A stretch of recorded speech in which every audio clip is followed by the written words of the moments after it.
اسی طرح دعوت میں کہ جان قربانی مال قربانی پر مقدم ہے.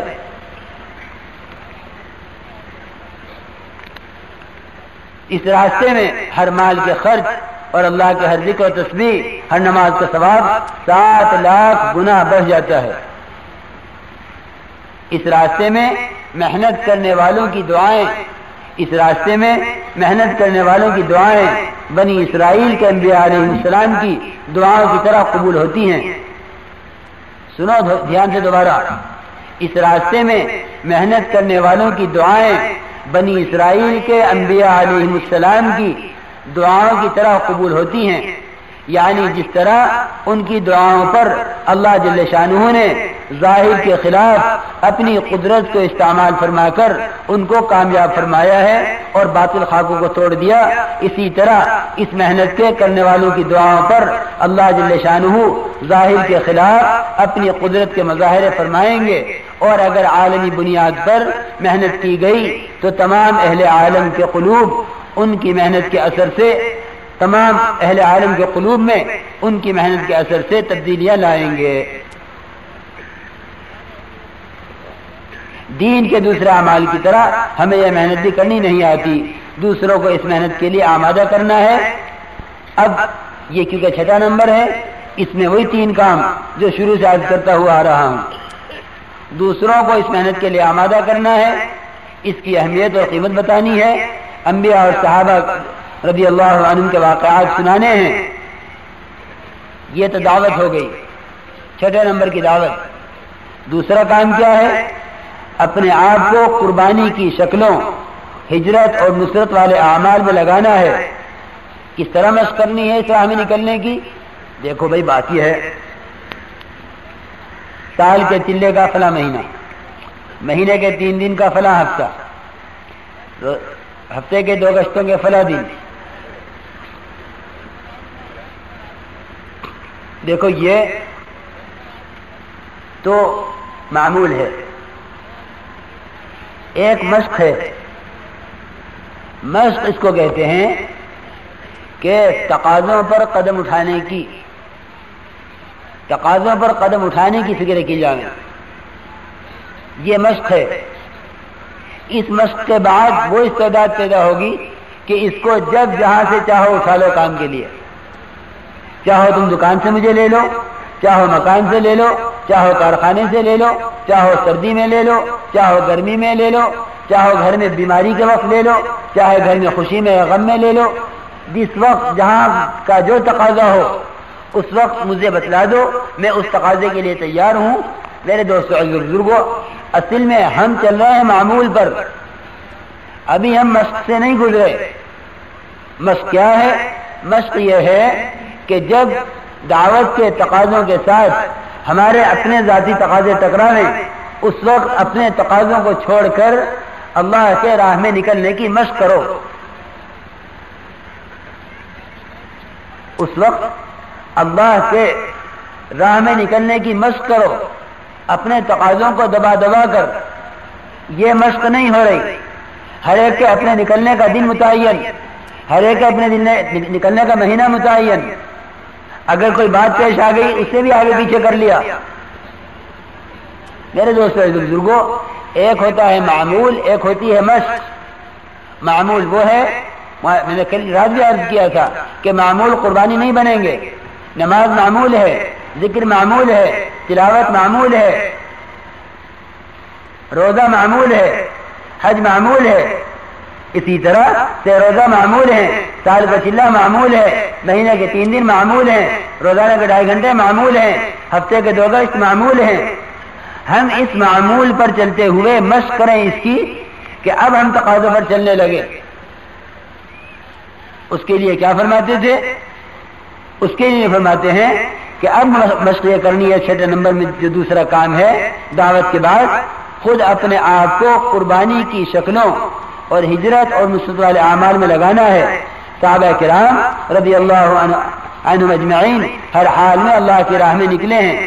نکاح کے وقت رخصتی کے وقت، گھر میں ولادت کے موقع پر، وفات کے موقع پر، سردی میں، گرمی میں، بھوک میں، فاقے میں، صحت میں، بیماری میں، قوت میں، ضعف میں، جوانی میں، بڑھاپے میں، ہر حال میں نکلے ہیں۔ جناب رسول اللہ صلی اللہ علیہ وسلم نے اپنے صحابہ کرام کو دعوت کی محنت میں ہر اس راستے سے گزارا ہے، ہر اس راستے سے گزار دیا ہے جو راستہ کبھی رکاوٹ بن سکتا تھا، جو راستہ کبھی رکاوٹ بن سکتا تھا۔ ان پر تقاضے اچانک ڈالے، ان پر تقاضے اچانک ڈالے۔ جو وقت ان کا نکلنے کا نہیں تھا، تبوک نکلنے کا وقت نہیں تھا، یہ نہ ہوا کہ تبوک کی تاریخ جب رکھ لو۔ اب تو بھائی ہمارے عالم نظام الدین تاریخ لینے اجتماع کی، اچھا جی یہ تاریخ رکھ لو، کہ نہیں جی نہیں، یہ تو کٹائی کا زمانہ ہے۔ اچھا بھائی یہ تاریخ رکھ لو، نہیں جی یہ تو بوائی کا زمانہ ہے۔ اب مجھے بڑا تعجب ہوتا ہے، میں نے کہا دعوت کا مقصد تو تھا امت کو مشغولی سے نکالنا، اب یہ چل رہے ہیں امت کی دنیاوی مشغولی کے اعتبار سے۔ اب کیا ہوگا؟ بیان کے بعد ایک پرانا ساتھی کھڑا ہوگا، وہ اعلان کرے گا کہ بھائی بتاؤ پہلی فرصت میں کون کون تیار ہے۔ میں نے کہا تم نے تو لٹیا ہی ڈبو دی بالکل، یہ کیوں نہ کہا کہ پہلی مشغولی میں کون تیار ہے؟ یہ کیوں نہ کہا کہ پہلی مشغولی میں کون تیار ہے؟ یہ کہتے ہیں تشریح کرنے والے، بتاؤ بھائی پہلی فرصت میں کون تیار ہے؟ جو تیار نہ ہوا اس سے بھی یہ کہہ دیا کہ اچھا پہلی فرصت میں لگاؤ گے نا۔ وہاں سے فرماتے تھے پہلی فرصت بیماری، دوسری فرصت قبر۔ پہلی فرصت بیماری اور دوسری فرصت قبر، اس سے پہلے کسی کو فرصت نہیں، اس سے پہلے کسی کو فرصت نہیں۔ امت کو اس کی مشغولی سے دعوت کی بنیاد پر نکالنا ہے، یہ مشق ہے، مستقل محنت ہے۔ یہ نہیں کہ تم ان کو ان کے اسباب کی رعایت سے نکالو، اسباب کی رعایت سے نکل کر یقین کبھی نہ بنے گا۔ میرے دوستو بزرگوں، ایک ہے مشق، ایک ہے معمول۔ ہم چل رہے ہیں معمول پر۔ مشق یہ ہے کہ جتنے بھی مولانا صاحب رحمۃ اللہ علیہ اپنے ساتھیوں کو کس طرح نکالتے تھے کہ بھائی وہاں جب وہ کہتا کہ یہ تقاضا ہے، سمجھتے کہ یہ تقاضا، یعنی یہ تو میرے دوستوں بزرگوں کوئی بات ہی نہ ہوئی کہ ہم کام کو لوگوں کی مشغولی کے اعتبار سے لے کر چلیں، یہ تو بات ہی کچھ نہیں ہے۔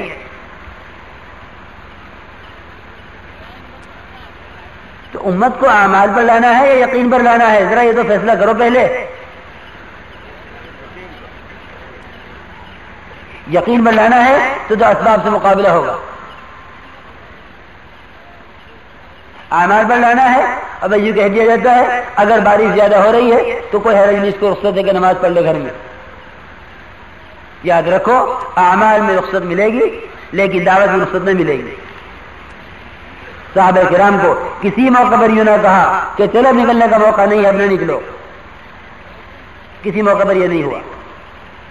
تبوک بالکل نکلنے کا موقع نہیں تھا کہ یہی تو پہچانا جائے گا کہ کون منافق ہیں اور کون مومن ہیں۔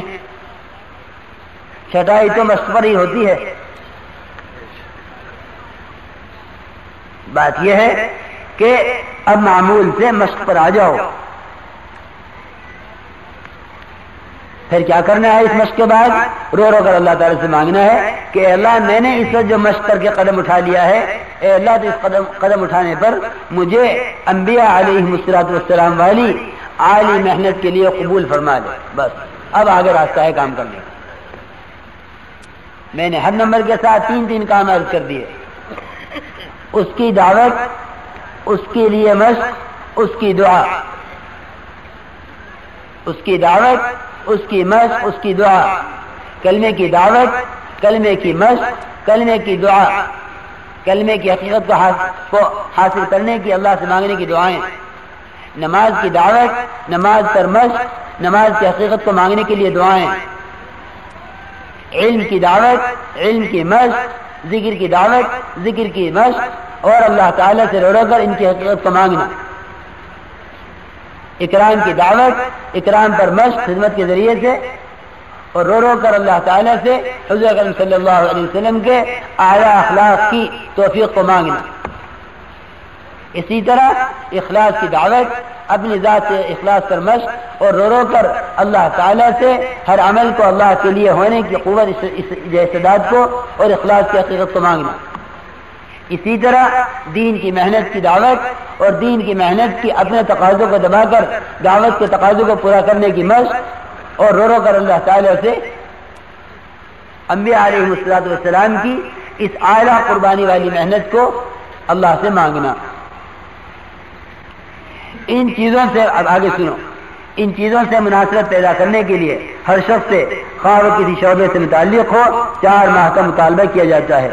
اپنے مشاغل، ساز و سامان اور گھر بار سے نکل کر ان چیزوں کی دعوت دیتے ہوئے اور خود مشق کرتے ہوئے ملک بملک، اقلیم با اقلیم، قوم بقوم، قریہ بقریہ پھریں گے۔ حضور اکبر صلی اللہ علیہ وسلم نے ہر امتی کو مسجد والا بنایا تھا، مسجد کے کچھ مخصوص اعمال دیے تھے، ان اعمال سے مسلمانوں کا زندگی میں امتیاز تھا۔ مسجد میں اللہ کی بڑائی کی، ایمان کی اور آخرت کی باتیں ہوتی تھی۔ بھائی بات سنو، اصل میں بات یہ ہے کہ ہمیں ہر امتی کو مسجد والا بنانا ہے۔ اصل میں ہو یہ رہا کہ بھائی گشت کے لیے جماعت نکلی، انہوں نے بازاروں میں دعوت دے دی، بات ختم ہو گئی۔ تاجر سارے کے سارے دکاندار اس کے عادی بن گئے کہ ہم سے بات دکان پہ کر لی جائے۔ ہمارا پہلا کام اس کو مسجد میں لانا ہے، گشتوں کے ذریعے سے لوگوں کو مسجدوں میں لانا ہمارا پہلا کام ہے۔ ہاں، جو مسجد میں نہیں آ رہا اس کو دعوت دے کر داعی بنا کر چھوڑ دو، اسے دوسرے وقت آنے کے لیے آمادہ کر دو، لیکن اصل ہمارا کام کیا ہے کہ ہر امتی کو مسجد والا بنانا، مسجد والے ماحول میں لا کر دعوت کا دینا۔ اللہ کا فضل ہے، جہاں کام الحمدللہ اب اس درجے پر پہنچ گیا ہے کہ جہاں ایک مسجد کے اندر، مسجد میں وقت دینے والے ساتھی 8، 10، 15، 20 کی تعداد تک ہو گئے، وہاں ہم نے ان سے کہا ہے کہ بھائی اب تمہاری مسجد کے اندر عمل جاری رہنا چاہیے۔ تم بیٹھ کر یہ سوچو کہ کون سا ساتھی کب سے کب تک کا وقت دے گا مسجد کو، کہ مسجد 24 گھنٹے یا 24 گھنٹے نہ صحیح تو کم سے کم 12 گھنٹے، 15 گھنٹے، 10 گھنٹے اس طرح عمل سے آباد رہے کہ باہر سے اگر کوئی آدمی گشتوں کے ذریعے، دعوت کے ذریعے مسجد میں آ جاوے تو اس کو استقبال، تعلیم اور دعوت، یہ 3 کام ہوتے ہوئے دکھائی دیں۔ یہ آیا ہے، اس کا استقبال ہو، اس کو دعوت دی جاوے، اس کو تعلیم میں جوڑ دیا جائے۔ اللہ کا فضل ہے، اس کا کرم ہے، بہت سے علاقوں والوں نے اس کے ارادے بھی کر لیے، اور ہمیں انہوں نے وہ مساجد کر کے دکھلا دی جن مساجد میں ایک مسجد میں 15، 20 ساتھی ایسے ہیں کام کرنے والے جنہوں نے الحمدللہ قربانی بڑھا کر 8 گھنٹے، 6 گھنٹے اپنی مسجد کے لیے فارغ کر لیے۔ انہوں نے اپنی شفٹیں اور اپنی ترتیب دے لی ہے کہ اس وقت سے اس وقت تک اتنے ساتھی، اس وقت سے اس وقت تک اتنے ساتھی، اس وقت سے اس وقت تک اتنے ساتھی۔ انشاءاللہ مسجد کے اندر دعوت، تعلیم، استقبال، یہ 3 کام کر لیں گے، اور ساتھیوں کو مشورے سے باہر، مسجد سے باہر جو ہے محنت کے لیے، دعوت کے لیے بھیجیں گے۔ یہ مسجد کے اندر ساتھیوں کو لاویں گے، اور مسجد والے ماحول میں ان کی تعلیم، ان کی تربیت، ان کو ایمان کے حلقوں میں جوڑنا، اور وہاں ان کو ایمان کے سیکھنے، سکھلانے، اور وہاں ان کو دعوت کی محنت کے کرنے پر آمادہ کرنا۔ اللہ کا فضل ہے، اب یہ ترتیب عمل میں آ رہی ہے۔ آپ حضرات بھی ارادے کریں، نیتیں کریں، انشاءاللہ ہمیں اپنی مسجدوں میں ہر امتی کو مسجد والا بنانے کے لیے اپنی مسجدوں کے لیے 8 گھنٹے، 6 گھنٹے انشاءاللہ فارغ کرنے ہیں۔ ابھی الحمدللہ جو ہمارے صوبے آئے انہوں نے بھی ارادے کیے، جو بنگالی مسجد میں آئے تھے، اس سے پہلے راجستھان والے آئے انہوں نے بھی ارادے کیے، اور دہلی والوں نے بھی الحمدللہ اس کے ارادے کر لیے، اور انہوں نے ہمیں 8-10 مسجدیں ایسی دکھلا دی، بتلا دی کہ جس کے اندر اللہ کا فضل ہے 8 گھنٹے، 10 گھنٹے اور 15 گھنٹے تک الحمدللہ اعمال جاری ہے۔ کہ بھائی ایک مسجد والے سر جوڑ کے بیٹھ جاویں کہ اچھا بھی بیٹھ کے طے کر لو کہ کون کب سے کب تک کا وقت مسجد کے لیے فارغ کرے گا. وہ الحمدللہ جب نے کیا ایک وقت میں 4 ساتھی 8 ساتھی 6 ساتھی ایک مسجد کی آبادی کے لیے ہو گئے.